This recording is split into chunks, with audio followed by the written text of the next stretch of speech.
Somebody was the first human to look at another human and choose to end them. Not an accident, not a predator, not nature, a choice. In 2017, researchers examining a 430,000-year-old skull in Atapuerca cave in Spain found something that stopped the scientific world cold. Two holes, perfectly placed, above the left eye.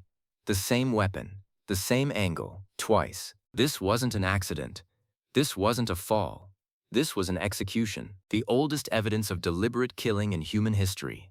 430,000 years ago, before language, before law, before civilization, someone picked up a weapon, stood over another person, and struck them twice to make sure they were dead. But here's the question nobody asks. What happened to that person after? In every society ever studied, without a single exception, humans developed a response to murder. Not just grief, not just fear.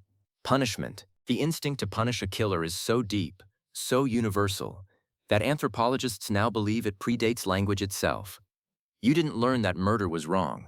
You were born knowing it. In 2012, psychologist Jesse Bering ran an experiment with children as young as 3 years old.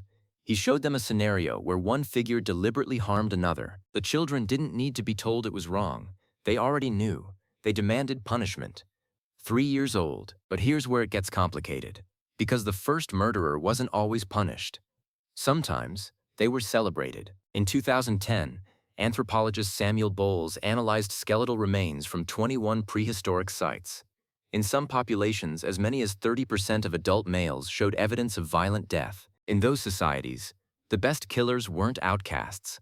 They were leaders, which means the first murderer in human history faced one of two fates, depending entirely on who was watching. If the victim was one of us, the killer was destroyed. If the victim was one of them, the killer was a hero. This distinction, us versus them, is the most dangerous idea in human history. And it was born the moment the first weapon struck the first skull. But something else happened after that first murder, something nobody expected.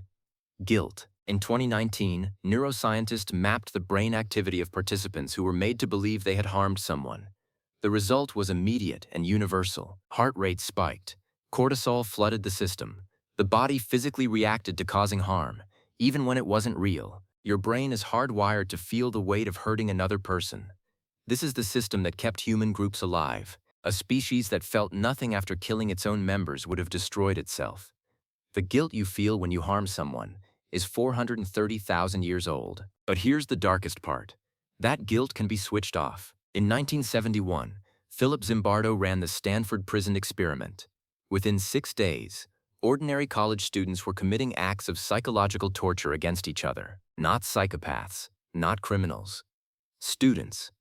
Given the right conditions, ordinary humans can commit extraordinary violence and feel nothing, because the brain doesn't just have a guilt system, it has an override. And that override has a name.